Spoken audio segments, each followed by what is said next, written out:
Hello students, کیسے آپ سب؟ امید ہے کہ آپ سب خیریت سے ہوں گے۔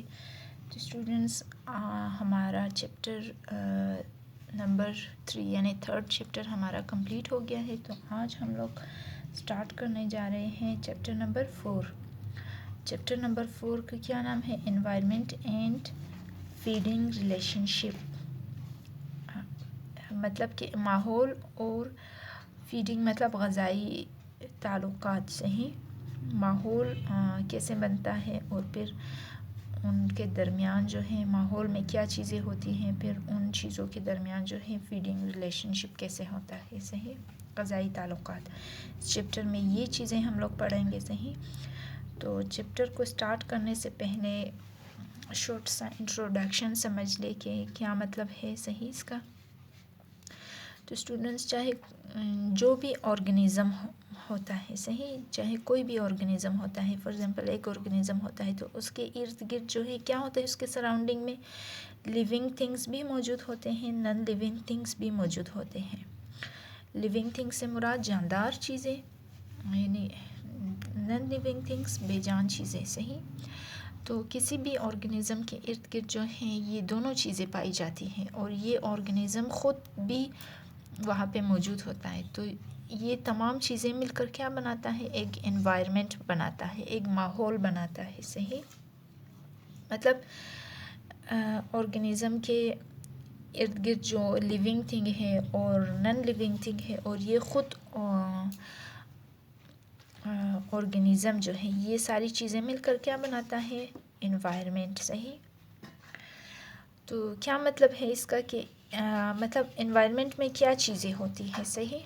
انوائرمنٹ میں فار ایگزامپل ایک آرگنزم ہوتا ہے، پھر دوسرا آرگنزم ہوتا ہے، دوسرے اور بھی آرگنزمس ہوتے ہیں، صحیح، بہت سارے آرگنزمس ہو سکتے ہیں۔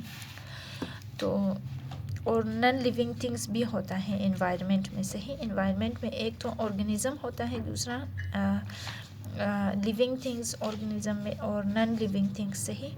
اب آرگنزم اور آرگنزم کے درمیان اور ایک آرگنزم کا نان لیونگ تھنگس کے درمیان ایک تعلق پایا جاتا ہے، صحیح۔ اپنی ضروریات کو پورا کرنے کے لیے یہ ایک دوسرے پہ ڈیپینڈ کرتے ہیں، یعنی ایک دوسرے پر ہی انحصار کرتے ہیں۔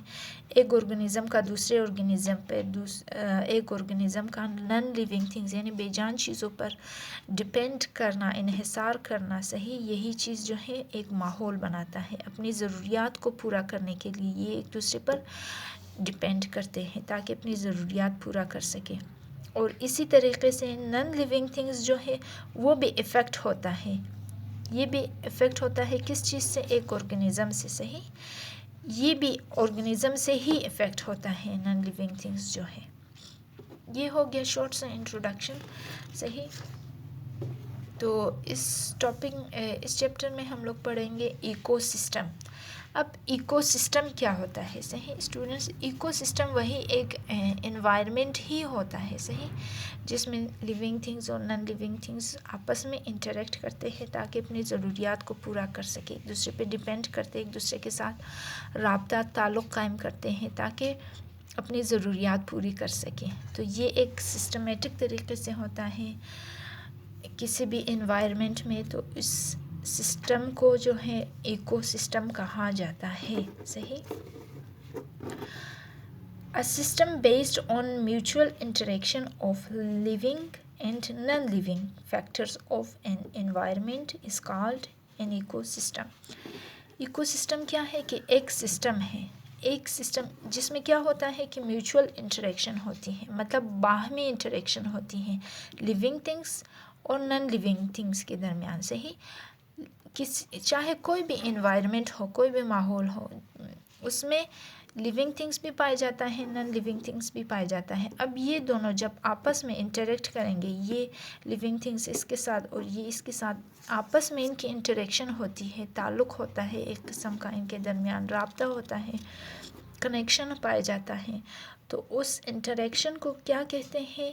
اس سسٹم کو جو ہے ایکو سسٹم کہا جاتا ہے، صحیح۔ اب ایکو سسٹم بہت بڑا بھی ہو سکتا ہے اور چھوٹا بھی ہو سکتا ہے، صحیح۔ ایکو سسٹم دو طرح چھوٹا بھی ہو سکتا ہے جیسے بڑا. اب بڑا ایکو سسٹم کیا ہوتا ہے؟ ایکو سسٹم اگر لارج ہو تو وہ اس کی اگزامپل کیا ہے؟ صحرا کی. صحرا کو اگر ہم لوگ دیکھ لیں تو صحرا بہت بڑا ہے. ڈیزرٹ، صحیح.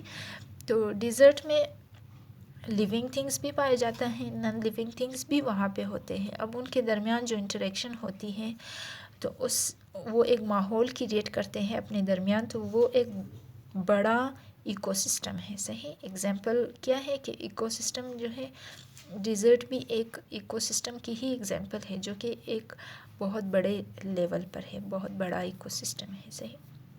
اور چھوٹا ایکو سسٹم کا مثال کیا ہے؟ اسمال ایکو سسٹم کا ڈیکیئنگ لیو، مطلب ایسا گلنے سڑنے والا پتا جو کہ گل سڑ جاتا ہے. کوئی بھی پتا خراب ہوتا ہے یا وہ دوسرے پتوں کو خراب کر دیتا ہے تو وہ بھی دوسرے چیزوں پہ ڈیپینڈ کرتا ہے، یا وہ خود بھی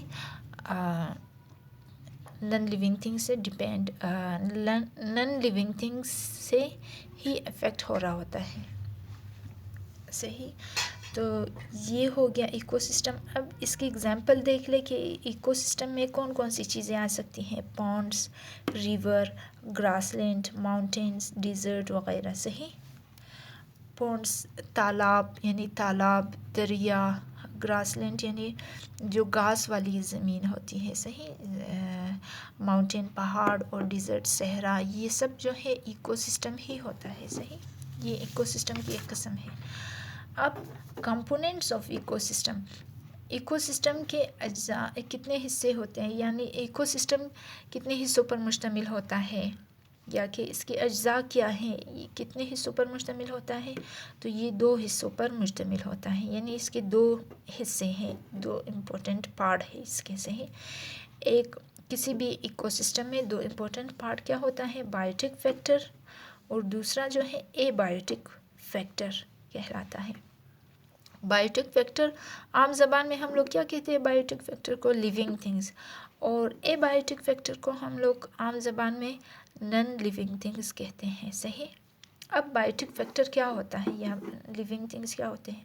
اس میں plants, animals, algae, fungi and micro organisms.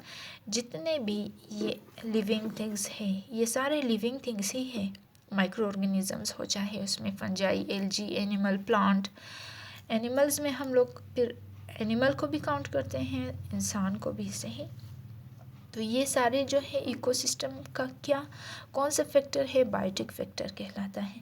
اب اے بائیوٹک فیکٹر جس کو ہم لوگ عام زبان میں نان لیونگ تھنگس کہتے ہیں، یہ کیا ہوتا ہے؟ Air, soil, light and temperature وغیرہ. یہ ساری چیزیں جو ہے یہ کیا ہے؟ ہوا، مٹی، روشنی، لائٹ، ٹیمپریچر وغیرہ. صحیح. یہ کیا ہے؟ یہ جو ہے اے بائیوٹک فیکٹر ہے کسی بھی ایکو سسٹم کا. صحیح. اب بائیوٹک فیکٹر جو ہمارے پاس ہے، بائیوٹک فیکٹرز کے کتنے کمپوننٹس ہیں؟ جو لیونگ تھنگس ہے، اس میں کون کون سی چیزیں آ سکتی ہیں، اس کے کتنے حصے ہیں؟ تو biotic components of an ecosystem کتنا ہوتا ہے؟ Producer, consumers, decomposers. تو یہ ساری چیزیں کیا ہوتی ہے؟ اس سے پہلے والی بھی پچھلی کلاسز میں آپ لوگوں نے پڑھا ہے ڈیٹیل سے کہ پروڈیوسر کیا ہوتے ہیں، کنزیومرز کیا ہوتے ہیں، ڈی کمپوزرز کیا ہوتے ہیں. تو شارٹ سا میں بتاتی چلو کہ پروڈیوسرز کیا ہوتے ہیں؟ پلانٹس وغیرہ جو کنزیومر کے لیے خوراک پیدا کرتا ہے، یعنی جو خوراک ہی پروڈیوس کرتا ہے، جو خوراک بناتا ہے، اس میں زیادہ تر پلانٹس وغیرہ ہے. صحیح. کچھ ایسے اینیملز بھی ہیں جو کہ دوسروں کے لیے خوراک کا باعث بن جاتا ہے. صحیح. تو وہ بھی پروڈیوسرز میں ہی آتے ہیں، لیکن پلانٹس بیسک ہے. صحیح. تو یہاں آپ لوگوں نے ڈیٹیل میں پڑھا ہے اس کو. صحیح. تو پلانٹس اور کچھ اینیملز بھی ہو سکتے ہیں جو کہ پروڈیوسر ہوتے ہیں، وہ سیکنڈری اینیمل کے لیے. پھر ٹرشری پروڈیوسر ہوتا ہے، یہ آگے پھر آپ لوگ پڑھو گے. صحیح. اسی طریقے سے کنزیومرز کیا ہوتے ہیں؟ اینیمل یا کہ ہیومن بینگز جو کہ خوراک صرف کنزیوم کرتے ہیں، لیتے ہیں اپنا فوڈ. اور ڈی کمپوزر کیا ہوتے ہیں؟ جو کہ چیزوں کو گلنے سڑنے میں، یعنی خراب کرنے میں مدد دیتا ہے، اور یہ کون ہے؟ فنجائی اور بیکٹیریا وغیرہ، صحیح اس کی مثال ہے۔